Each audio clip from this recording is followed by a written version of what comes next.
Hey guys, this is Chris from Prima Software, and this is a quick reference guide on receipt notes. So a receipt note is the form in Prima that receives in the items that you purchase from your purchase orders.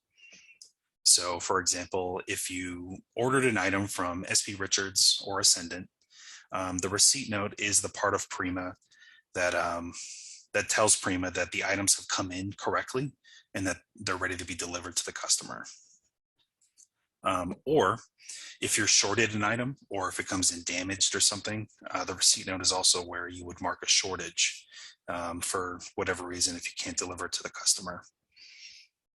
And then there's a couple options of what you can do if you are shorted.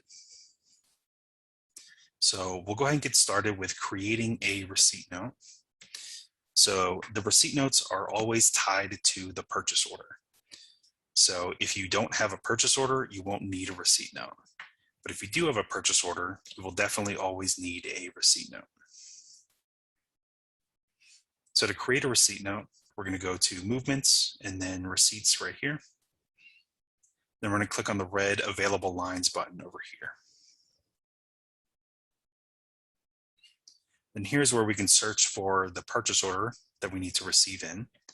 So you can search for the vendor name or the actual item code you're looking for, or the purchase order number is probably the best method of looking for it. But if you're unsure, you can just leave all this blank and then hit the search button right here, and I'll show you everything. So these items right here are going to be the items that have been purchased but not received into the system yet.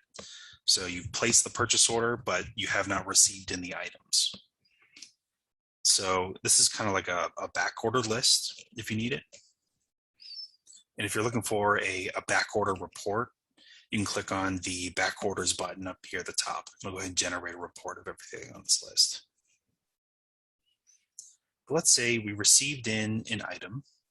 This one has come in and we're ready to receive it in so we can deliver it to the customer.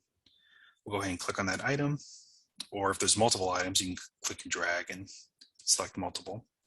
We'll just pick this one for now. And then you're going to want to create outstanding notes. So you're usually going to want to create the outstanding notes so that way you can mark any shortages if you need them. In this case, quantity was 10. And if you do know that all 10 have come in correctly, you can just click on Create Incomplete Notes, and that'll mark everything as received in. So all 10.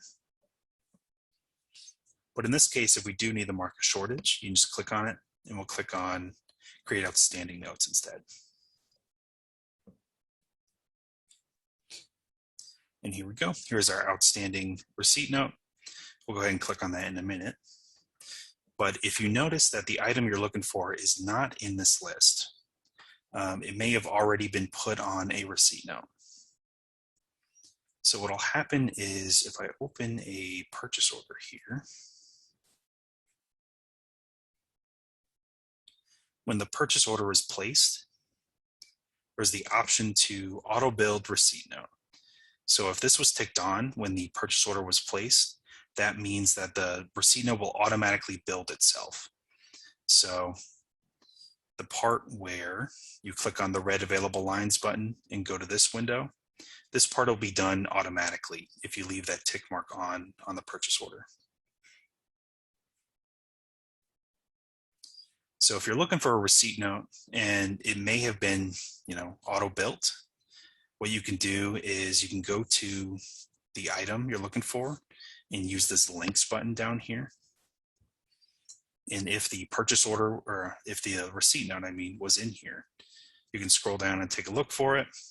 In this case, it's not here, so it must not be created yet.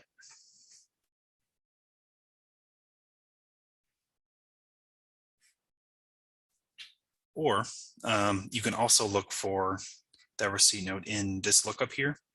So if it's already been created, it'll be in this list. So you can look for it by typing in the purchase order number, or if you click on this yellow bar, there's a couple other filters you can use, like the product code, or even the customer's name, the receiving customer. But once you find it, once it's been created, we'll go ahead and double click on it here to open it up. And this is the receipt note. Again, the purpose of the receipt note is to mark in these items as having been received in and they're ready to be shipped, or to mark any shortages if you have shortages. So to do that, we're going to go to the Lines tab up here. And then if we scroll to the right on this little grid here, you're going to see quantity ordered and quantity confirmed. So quantity ordered is what's on the purchase order. So on this particular purchase order is going to be 10 quantity of this item.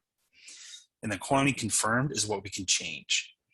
So if all 10 came in correctly, we can leave this as 10 and then hit complete, and then those items are received in.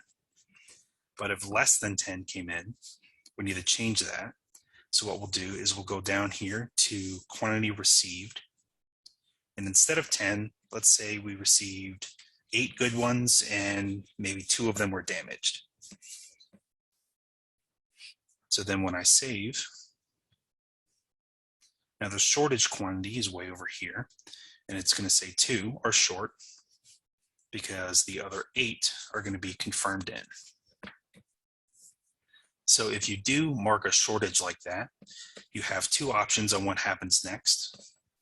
It's going to be in this shortage action drop-down right here. So you have receipt later, or you have return credit and reorder. So if you choose receipt later, what will happen is those 2 shortage quantities will go back into this available lines button. And so then you can create another receipt note later when those other 2 come in.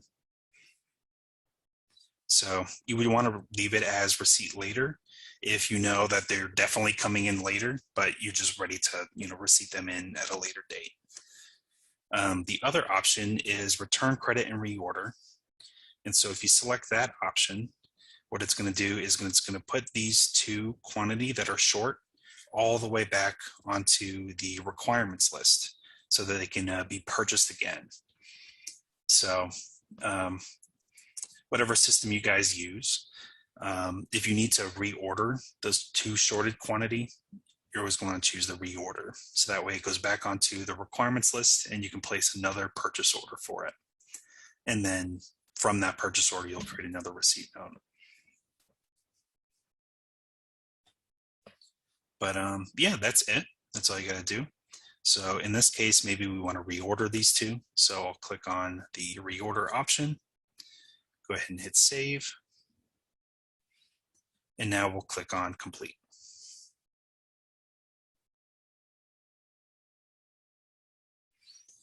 And that's really about it. It'll create another line here that says receipt later is 2, but there is a shortage action of these 2. And then, yeah, that's about it there. These 2 will go back to the requirements list to be purchased again. And then we repeat the process for each purchase order. If you're looking to do it a little bit more quickly, what I can recommend doing is blanking out everything. If you need to blank out all of your filters, you can click on this little cloud button over here that blanks out every single filter.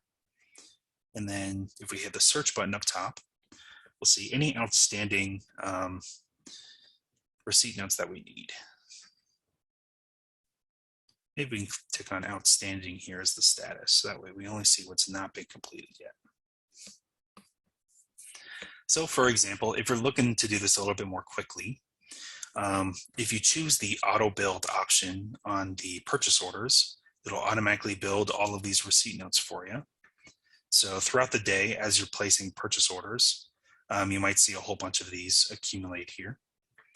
The easiest thing to do might be if everything came in correctly and you have no shortages for the day, you just go ahead and highlight everything and then click on the complete button up here at the top. And that'll go ahead and complete everything. Everything that was ordered is going to be marked in as received. But if there is a shortage, you can kind of pick out which one it is. So there should be the purchase order number is in this order number info field right here. And so let's say this one from Ascendant is short. We'll double click on it and mark our shortage, but then the rest of them we can go ahead and hit complete on. And so that'll speed up the process so you don't have to click on each and every one. But that is everything as far as receipt notes are concerned. So thank you guys for your time, and talk to you later.